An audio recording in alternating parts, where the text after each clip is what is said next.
Welcome to VS fam channel. VS fam channel subscribe பண்ணாதவங்க subscribe பண்ணிக்கோங்க. கூடவே இருக்கிற பெல் பட்டனை கிளிக் பண்ணிக்கோங்க. இன்றைக்கி விநாயகருக்கு தகுந்தது முதல்ல ஒரு வீடியோ போட்டிருக்கேன். கார கொழுக்கட்டையும் அது பூரணம் வச்சு போட்டிருக்கேன். தீனி கொழுக்கட்டையும் அது பூரணமாக தான் வச்சு போட்டிருக்கேன். அதே மாதிரி சுண்டல் போட்டிருக்கேன். இன்றைக்கி கார கொழுக்கட்டையும் பிடி கொழுக்கட்டை, இனிப்பு கொழுக்கட்டையும் பிடி கொழுக்கட்டையாக போட போகிறேன். இன்றைக்கி அதை மாதிரி எள்ளு உருண்டை போட போகிறேன். அதே மாதிரி பொங்கலும் போட போகிறேன். மினி கொழுக்கட்டை, மினி உருண்டையும் போட போகிறோம். கொழுக்கட்டை அந்த மாதிரி இன்றைக்கி வேறு வித்தியாசமாக செய்ய போகிறோம். என்னங்க நீங்கள் அன்றைக்கும் போட்டீங்க இன்றைக்கும் போடுறீங்க என்னங்கன்னு நினைக்காதீங்க. அன்றைக்கி போட்டது தீனி வச்சு கார கொழுக்கட்டை மடிச்சுது. இனிப்பு கொழுக்கட்டை தீனி வச்சு மடிச்சுது. இன்றைக்கி அப்படி இல்லை, எல்லாமே பிடி கொழுக்கட்டையாக தான் செய்ய போகிறேன். இப்போ வாங்க இன்றைக்கி எள்ளு உருண்டை எப்படி செய்யறதுன்னு பார்க்கலாம். இப்போது அவல் எடுத்துருக்குறேன் 1 கப்பு. இது சிகப்பாவலாக இருந்தாலும் இருக்கலாம், கெட்டியாவலாக இருந்தாலும் இருக்கலாம், லேசாவலாக இருந்தாலும் இருக்கலாம். நெய்யில் வறுத்து வச்சுருக்கிறேன். இப்போ முந்திரி ஒரு 100 கிராம் எடுத்துருக்குறேன். அதே மாதிரி வேர்க்கடலை ஒரு 50 எடுத்துருக்குறேன்.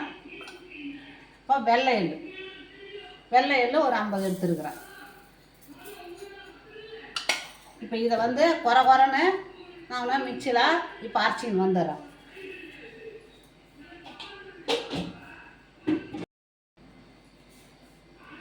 இப்போ குறைப்பாக அரைச்சிருக்கிறேன் பாருங்கள். ரொம்ப குறைப்பாக அரைச்சிருக்கிறேன்.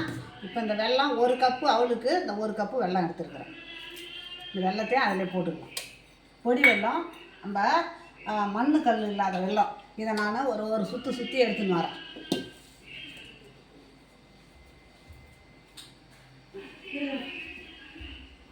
இப்போ இதை கொஞ்சம் ஏலக்காயை போட்டுக்கலாம்.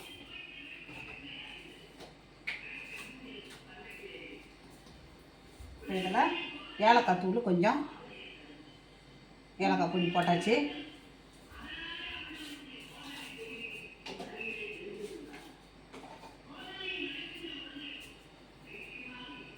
இதில் கொஞ்சமாக இனிப்பை தூக்கிறதுக்காக ஒரு சிட்டிக்கு உப்பு. அவ்வளோதான். நான் குறைன்னு ஆச்சுன்னு வந்துடுறேன்.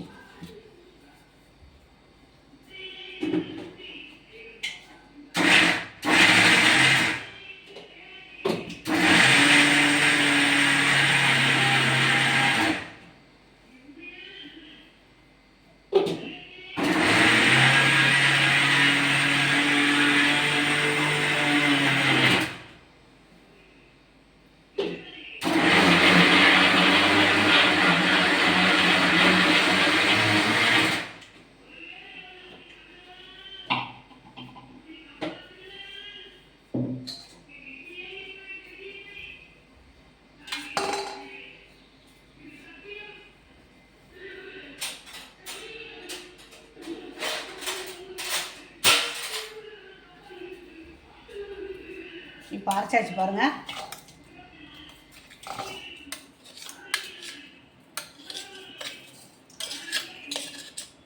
இப்போ எள்ளு உருண்டையை நம்ம பிடிச்சிக்கலாம் விநாயகருக்கு. கருப்பு எள்ளு போடலாம். கருப்பு எள்ளு இல்லை என்கிட்ட. கருப்பு எள்ளு போட்டால் இதை விட இன்னும் நல்லாயிருக்கும், வாசனையாகவும் இருக்கும். அதனால் அது இல்லை, அதனால் நான் வெள்ளை எள்ளை போட்டேன். இப்போ கொஞ்சமாக நெய் போட்டுக்கலாம்.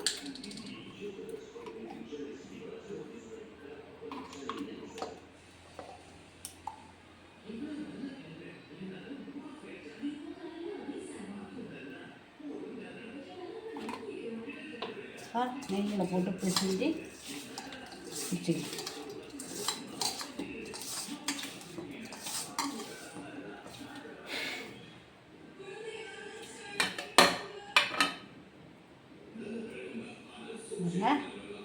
இந்த மாதிரி உருண்டையை பிடிச்சிக்கலாம். நம்ம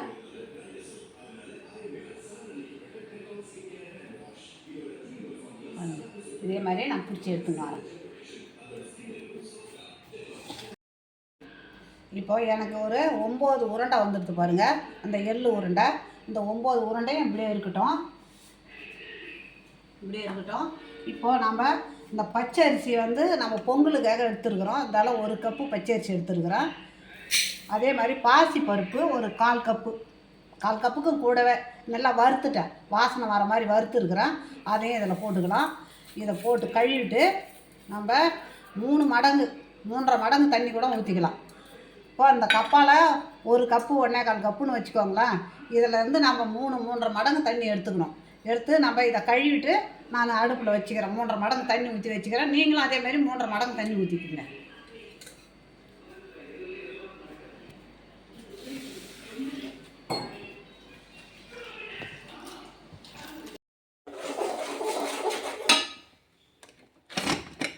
இப்போ பாருங்கள், இப்போ நல்லா வெந்து போச்சு. இப்போ இந்த வெல்லம் வந்து இந்த கப்பால் 1.25 கப்பு, இப்போ 1 கப்பு 1.25 கப்பு போட்டிருக்கோம். 1.25 கப்பு வெல்லம். இப்போ நம்ம இந்த வெல்லத்தை இதில் ஊற்றிக்கிறோம்.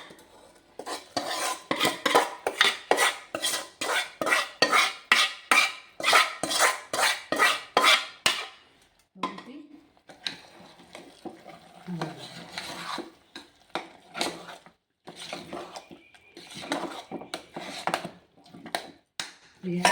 ஊற்றிக்கலாம்.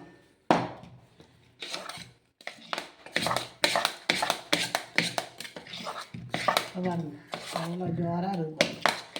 நல்லா வெந்து போச்சு. இப்போ கொஞ்ச நேரம் அடுப்பில் இருக்குது. நம்ம இளம் தீயில் வச்சுக்கலாம். இளம் தீயில் இருக்கட்டும். தண்ணி சுண்டிச்சுன்னா நம்ம இப்போ வந்து ஏலக்காய் தூள், ஏலக்காய் பொடி கொஞ்சம் போட்டுக்கலாம்.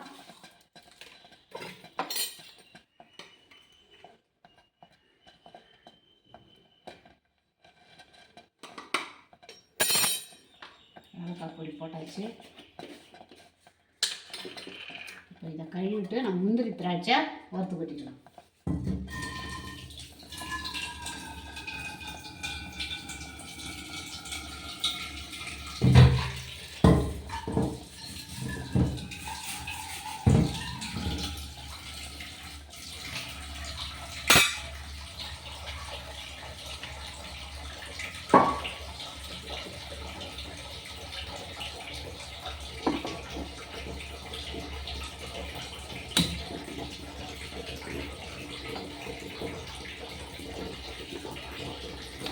நெய்யை போடணும்.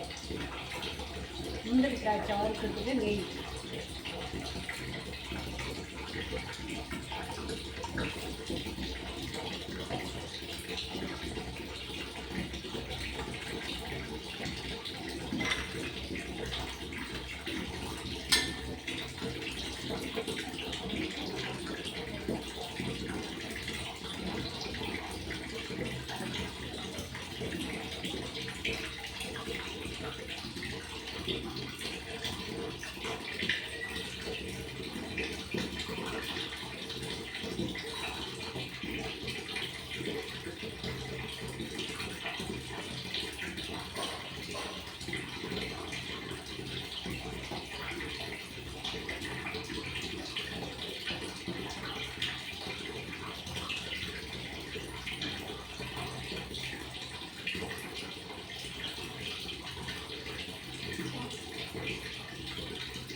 இப்போ நம்ம முந்திரியை கொட்டிக்கலாம். இதே மாதிரி திராட்சையும் கொட்டிக்கலாம்.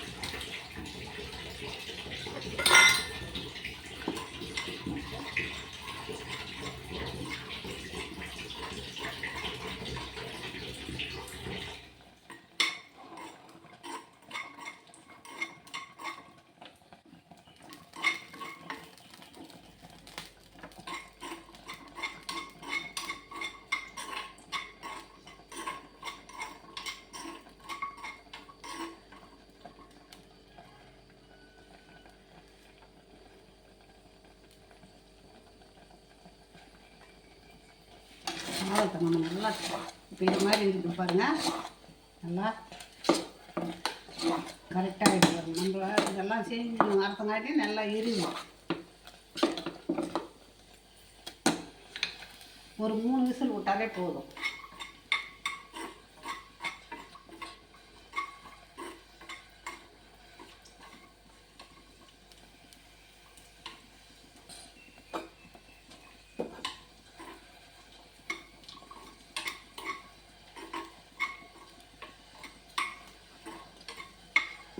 முந்திரி திராட்சை நெய்யில் வறுத்தாச்சு பாருங்க.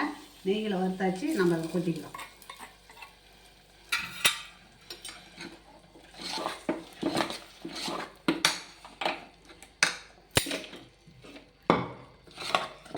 இதை அப்படியே மூடி வச்சிடலாம். நமக்கு இது நல்லா டைட்டாகிடும். சாதம் பொங்கியாச்சு. இப்போ நம்ம கொழுக்கட்டை செய்யறதுக்கு ஆரம்பிச்சிடலாம்.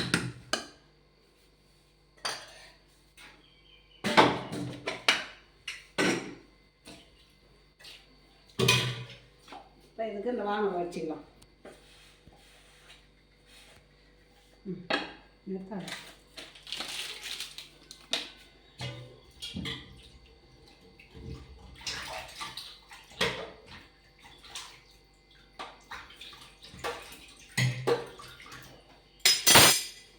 நம்ம அடுப்பு ஆன் பண்ணிக்கலாம்.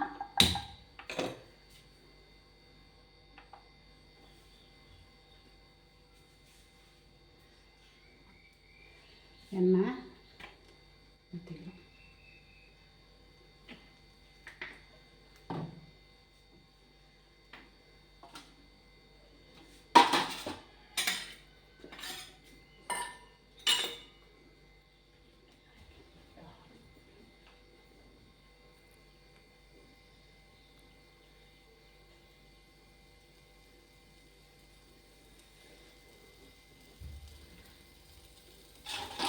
இங்கே காயிடுங்க.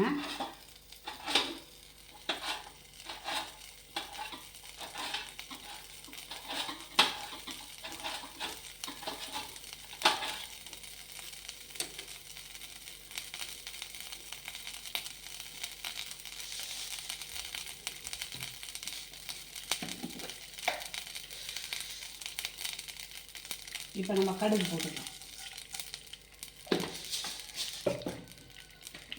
கடுகு, ஜீரகம்,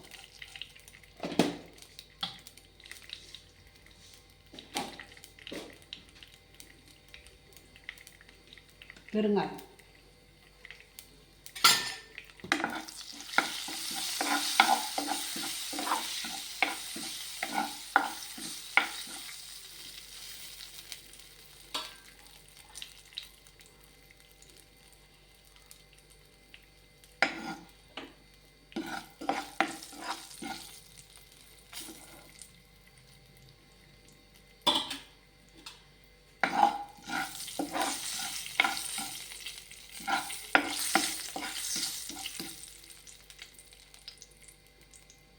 இப்போ கடலைப்பருப்பு,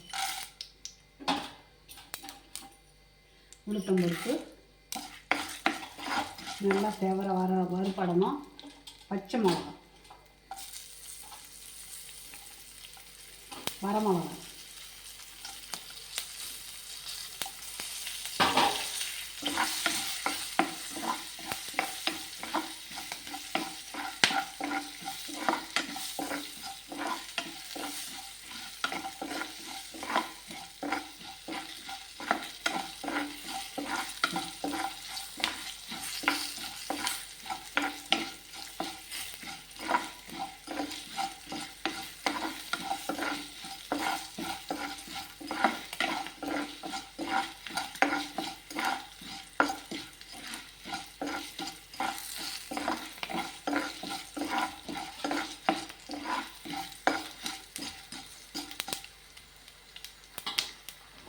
இப்போ கறிவேப்பிலை,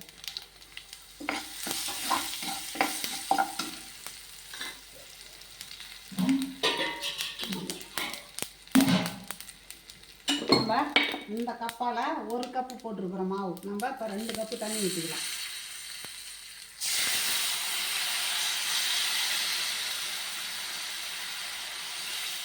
ரெண்டு கப்பு தண்ணி.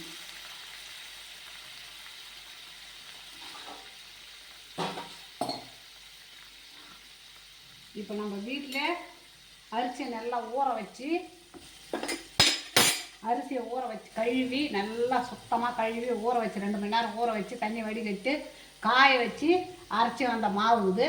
அப்படி இருந்தாலும் நான் கொஞ்சம் சும்மா அப்படியே அடுப்பில் அப்படியே லேசாக மாவு சூடு ஏறுற அளவுக்கு வறுத்து அதுதான் நம்ம இப்போது தண்ணி கொதிச்சு தான் அதுக்கு தேவையான உப்பு போட்டுக்கலாம்.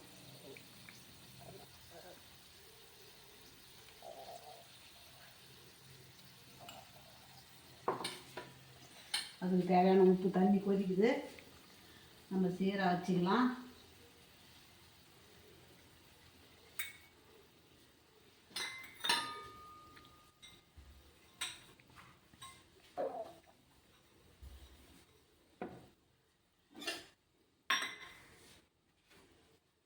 தண்ணி கொதிச்சிடுது. இப்போ நம்ம மாவு அளந்துடலாம்.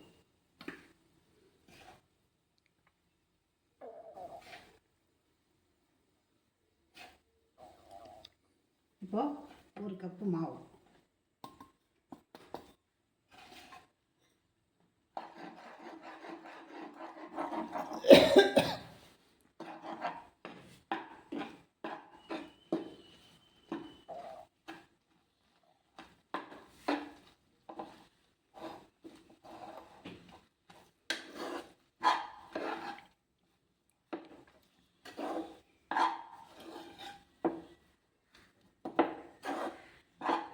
இப்போ இதுக்கு தேங்காய் பூ,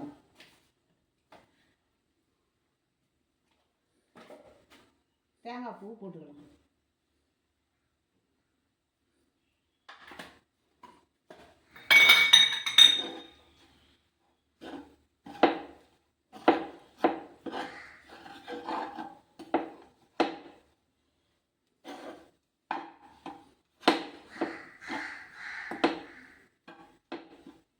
இது இப்படியே இருக்கட்டும். இப்போ இதை எடுத்து இப்போ இதை வச்சுக்கலாம்.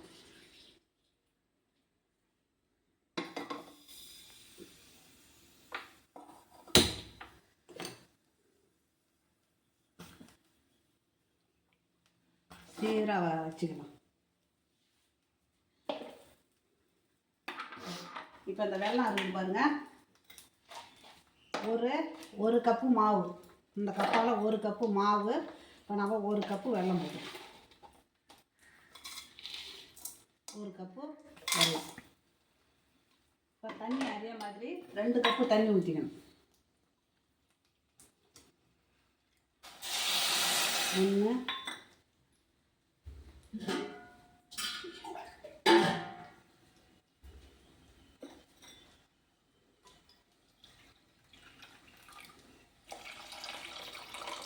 2. நம்ம இந்த சாதத்தில் கொஞ்சம் தேங்காய் பூ போட்டுக்கலாம்.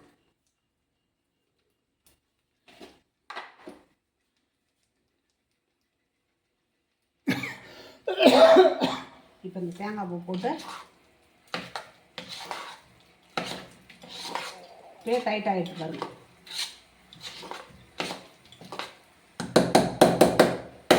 அவ்வளோதான். இது மூடி வச்சு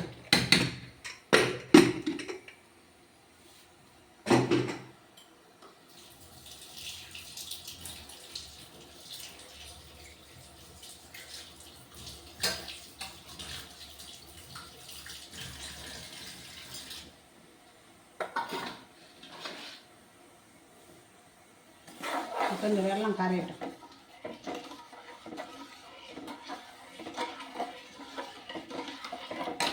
இப்போ இதுக்கு தேவையான உப்பு கொஞ்சமாக,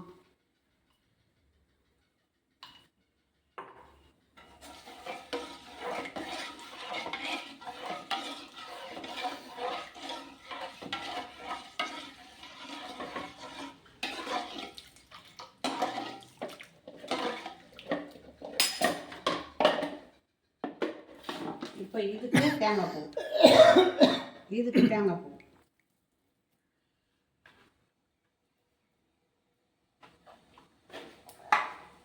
தேங்காய் பூ, ஏலக்காய் தூள், ஏலக்காய் பவுடரை போட்டுக்கலாம்.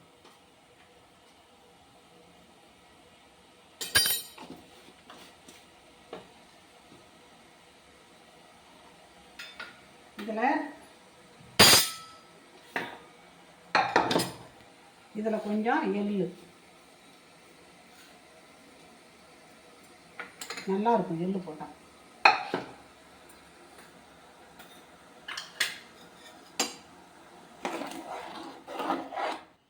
இப்போ மாவு அளந்துடலாம்.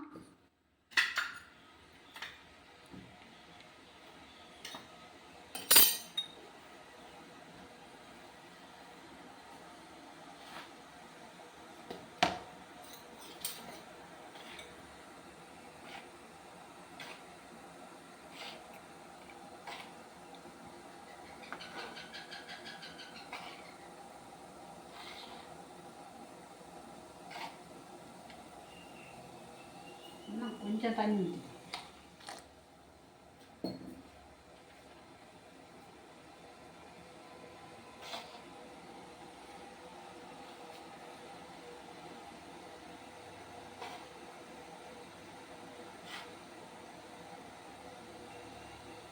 ஒரு கப்பு நம்ம எடுத்துட்டோம்.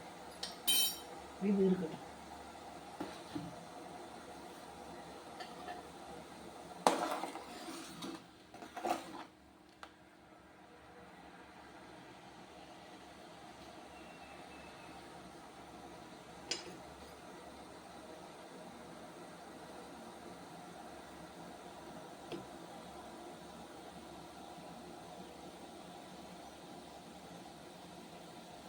இப்போ நம்ம சிம்மில் வச்சுக்கலாம். மாவை கொட்டி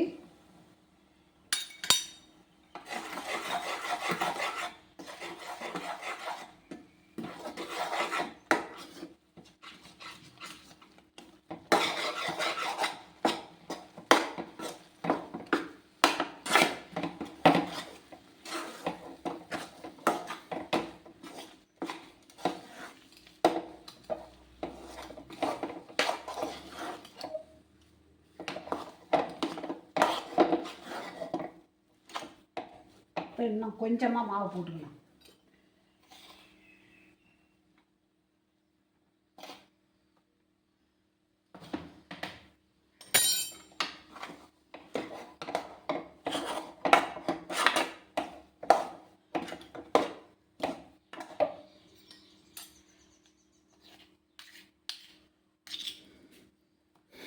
இதில் கொஞ்சம் நெய் போட்டுக்கணும்.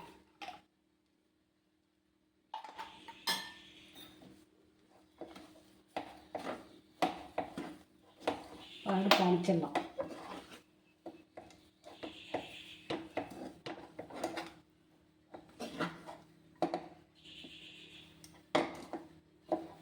இப்போ இது அப்படியே ஆறட்டும். நம்ம அதை வந்து உருண்டை பிடிச்சிக்கலாம். இது இப்படியே ஆறட்டும்.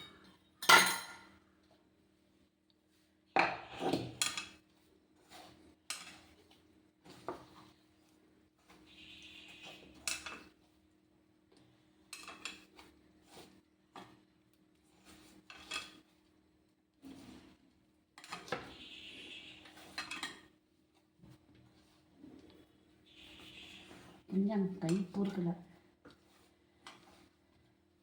சூடு அதிகமாக இருக்குது. ஒன்று சேர நம்ம பிசைஞ்சு இப்போ நம்ம இந்த பிடிச்சி இதெல்லாம் தட்டில் நம்மளுக்கு சௌகரியமாக எப்படி நம்ம சைஸாக பிடிக்கிறோமோ அது மாதிரி. இப்போ இதை பிடிச்சி நான் இட்லி குண்டானில் வைக்கும்போது காமிக்கிறேன். இப்போ நம்ம கொழுக்கட்டை வச்சிடலாம். இதில் ஒரு 6, அதில் ஒரு 6 தான் எனக்கு கிடச்சிது.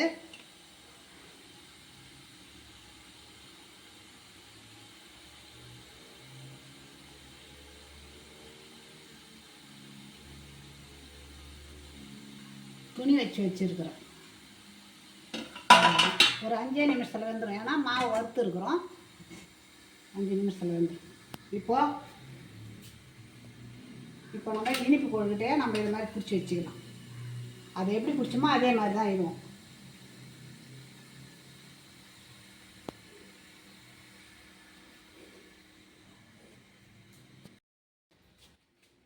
இப்போ நம்ம எடுத்து பார்க்கலாம்.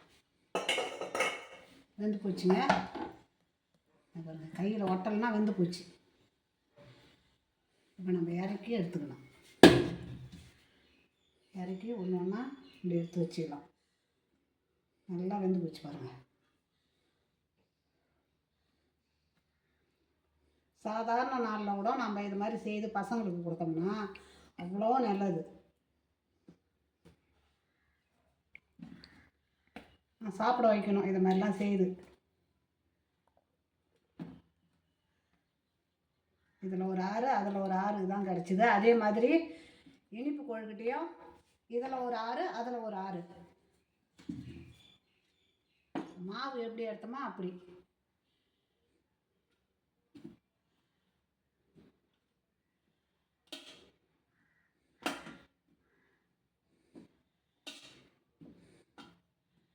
இதுவும் ஒரு 5 நிமிஷத்தில் வெந்துடும். 5 நிமிஷம் கூட தேவைப்படாது. இப்போ நம்ம மினி கொழுக்கட்டை செய்கிறதுக்கு தண்ணி வச்சுக்கலாம் அடுப்பில்.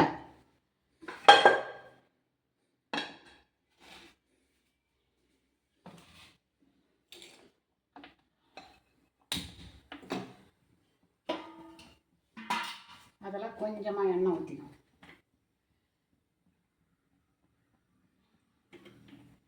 கொஞ்சமாக எண்ணெய், அதில் கடுகு, ஜீரகம், அவ்வளோதான். கடுகு, ஜீரகம்,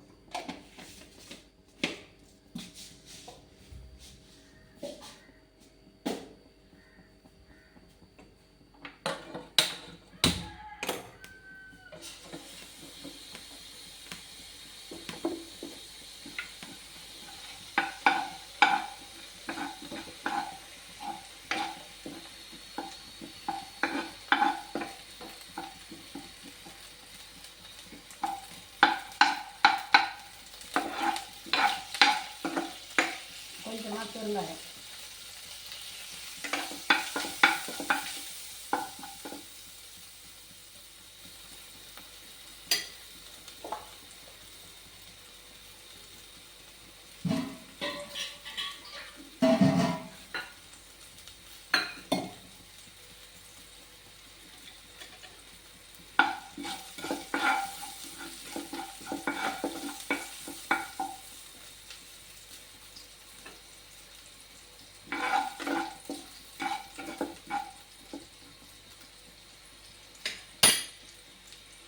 இப்போ நம்ம தண்ணி ஊற்றிக்கலாம். இப்போது 3/4 கப்பு தான் இருக்குது மாவு. நம்ம 1.5 கப்பு தண்ணி ஊற்றிக்கலாம்.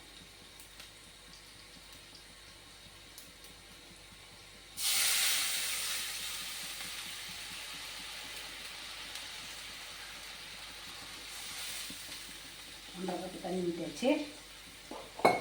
இப்போ அதில் எள்ளு, வறுத்த எள்ளு இருக்குது இல்லையா, அது போட்டுக்கலாம். இப்போ அதில் தேங்காய் பூ, இருக்கிற தேங்காய் பூவை அதில் போட்டு வேண்டியதான்.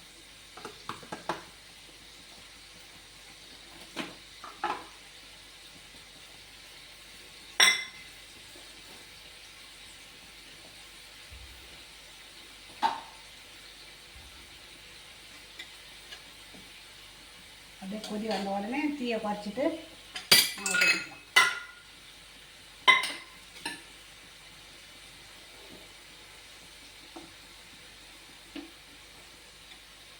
கொச்சிட்டு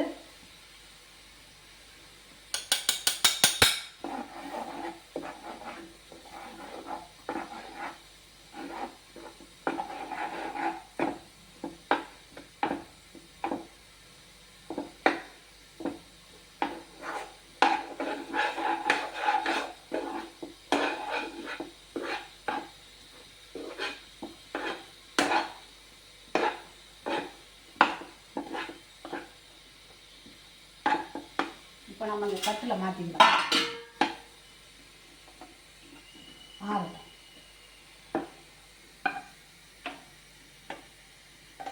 அவ்வளோதான்.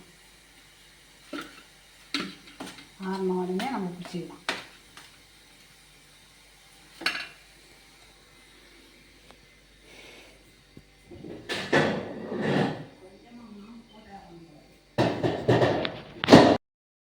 கடாயை வச்சு எண்ணெய் ஊற்றிக்கலாம். எண்ணெய், கடுகு, ஜீரகம்,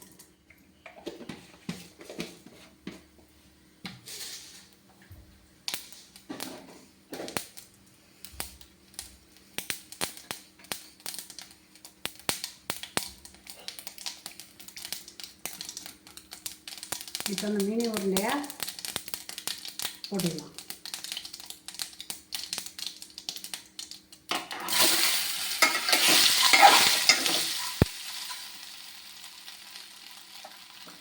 இப்போது இட்லி பொடி, நம்ம இட்லி பொடி வச்சுருக்கோம் இல்லையா வீட்டில், அது இட்லி பொடியை போட்டு இறக்க வேண்டியதுதான்.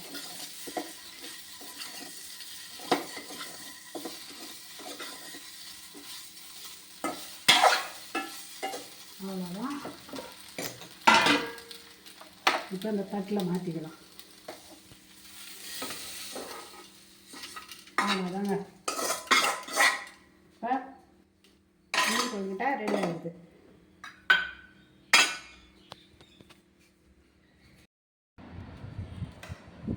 விநாயகர் ஸ்பெஷல் கொழுக்கட்டை ரெடி ஆகிடுதுங்க. இனிப்பு கொழுக்கட்டை, கார கொழுக்கட்டை, பொங்கல், இனிப்பு பொங்கல், எள்ளு உருண்டை, மினி கொழுக்கட்டை, இவ்வளோதாங்க. இது விநாயகருக்கு ஸ்பெஷலு. இதை மாதிரி நீங்கள் செய்யுங்க. இப்போ இந்த விநாயகருக்கு நான் ஒரு பாட்டு சொல்ல போகிறேன். உள்ள குள்ளன்னா குண்டு வயிறன்னா வெள்ளி கொம்பன்னா விநாயகரே சரணம் அப்படின்னு சொல்லி விநாயகருக்கு நம்ம நைவேத்தியம் பண்ணி விநாயகருக்கு வழிபாடு செய்யணும் அப்படின்னு நான் சொல்கிறேன். நீங்கள் இது பிடிச்சிருந்ததுன்னா எனக்கு லைக் பண்ணுங்கள், கமெண்ட் பண்ணுங்கள், சப்ஸ்கிரைப் பண்ணுங்கள்.